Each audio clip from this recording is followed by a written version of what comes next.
Okay, this video is who helps the proles. And so the bottom line is in modern America, it's 2025. The national religion of the USA and most of the Western world is what is called Atheistic Darwinism. It's a combination of atheism and then claiming that, Darwinism is its creation story, even though biological chemistry has nothing to do with geologic chemistry and the origin of life. They're two separate things. Okay, in the name of tolerance, this is strictly enforced. And, dissenters, for example, a biology teacher who talks about intelligent design and how it's, you can't make sense out of the origin of complexity with Darwinian and neo-Darwinian theory, they are fired for heresy. There's nothing ambiguous about it. They are fired for heresy if they do that in a high school or a college or a grad school program. Okay, coaches aren't allowed to say prayers at sporting events. All the churches are neutered with not-for-profit rules and other problems. And basically what atheistic Darwinism says is that the proles have a common ancestor with chimp. There's other religions besides atheistic Darwinism. There's Christianity, that's the big one. And then there's a whole bunch of smaller religions, which, are very important to the individuals who follow them, but they don't have any significant influence as a religion on USA. Okay, basically what atheistic Darwinism says is humans evolved from common ancestor with chimps. They're just talking monkeys. There's nothing special about them. There's nothing divine about them. They have no soul. They're really no different than other monkeys and apes, but they talk, okay? They have no God. There is no afterlife. All right, the proles, what atheistic Darwinism means, it means that the average prole, the average citizen, has no rights, zero, no natural rights, no right to privacy, no right to property, no rights to anything. People don't understand what a big insult this is. It's a giant insult. Okay, it basically says they're pieces of crap. They're nothing but monkeys, okay? That's what atheistic Darwinism says, and that's what everyone has accepted in the college and the university system. And it has major consequences. And the people who rule you, they insist upon it because they know that once they turn you into a talking monkey, you have no ability to speak up for your own interest in a significant way. Okay? The proles have no natural rights, and the system basically says you better damn well do as you're told or you will get your butt kicked. Okay? There's no ambiguity about it. Okay? Look at Christianity. Christianity is the friend of the little guy. Look what it says. It says all men are equal in the eyes of God. All people should be treated kindly, okay? You should not abuse the common man. You should give him the benefit of the doubt. Jesus Christo, his most important commandment, he said, was that you treat each other with love. That which you do unto the least of my brothers, you do unto me. You see how that system guarantees individual rights, whereas this says individuals have zero rights? There's a big, big difference, okay? Christianity values people over money. Christianity treats obesity, hypertension, diabetes, coronary artery disease with a low-fat vegan diet with no oils, okay? It wants to cure the patient. It doesn't care about the money. Whereas when you go to atheistic Darwinism, there is no moral foundation. There's no right or wrong. The goal is profit, to do whatever you can get away with. And so these common diseases are all treated with drugs and surgery, and you can't cure a dietary disease with a pill or with a surgery, so the patients never get better, and they keep getting milked like cows for money every day as they progressively decline.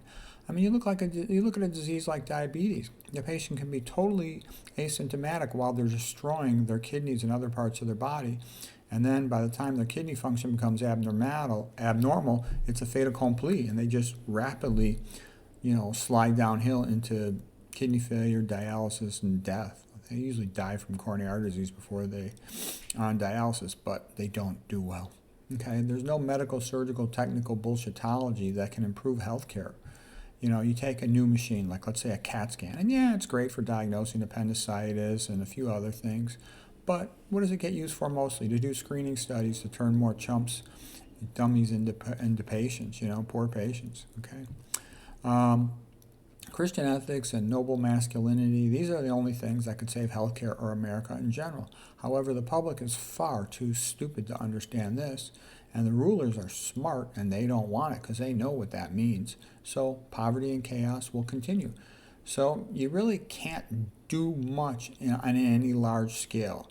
The church is all messed up. The Catholic Church is messed up because the priesthood has been taken over by pedophile homosexuals and alcoholics and other screw-ups. And, smart, heterosexual, noble masculinity type men are not allowed, okay? And the Protestant church is kind of screwed up just because from its beginning it's so bleak. We care about life on earth, okay? Yeah, we care about going to heaven, but you're never going to have that big a crowd if all you ever focus on is going to heaven in the Bible. There's a whole bunch of church stuff beyond the Bible that was present before the Bible. And, people want to live. The whole aesthetic component of Christianity. I went to Catholic school. I know what it's all about.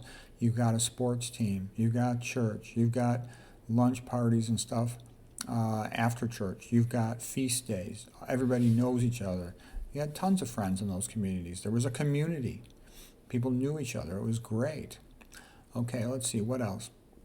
The rulers and the big corporations, they all want the proles to be fat, sick, and stupid. They hate the proles. They want the proles to be functionally illiterate serfs and slaves. Easy to control, easy to take their money, easy to keep them poor. Look at all the institutions that are fake. The public schools are fake. The universities are fake. TV is 100% fake. Radio is about 95% fake. Internet's about 90% fake. The hospitals are fake. It goes on and on. The institutions have been, turned into a joke, most of them.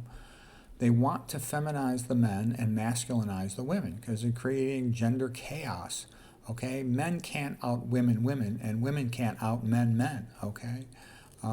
Big Dinero, it wants to break up the families, cause chaos, increase poverty for the masses, and bring back slavery and serfdom. That's it. So, what can you do as an individual? All you can do as an individual at the current time is educate yourself, and try to help the people around you. But there's a long way to go. I hope things get better. But until the public, knows more, learns more, and wants more, and understands this, I don't think things are going to get better. I hope they do. I really hope they do. And, maybe we're going to see some improvements. I hope to see it happen. Who knows? Okay, but it's good to understand what's going on. This is why healthcare can never get better. It's never going to get better. All you can do is learn this stuff. And luckily, like one of my internal medicine doctor friends said, he says, the patients don't understand. The power is in their own hands. We as internal medicine doctors have very little to offer, just a bunch of drugs that don't work. It's up to the patient, how they eat, whether they get their sleep and their exercise.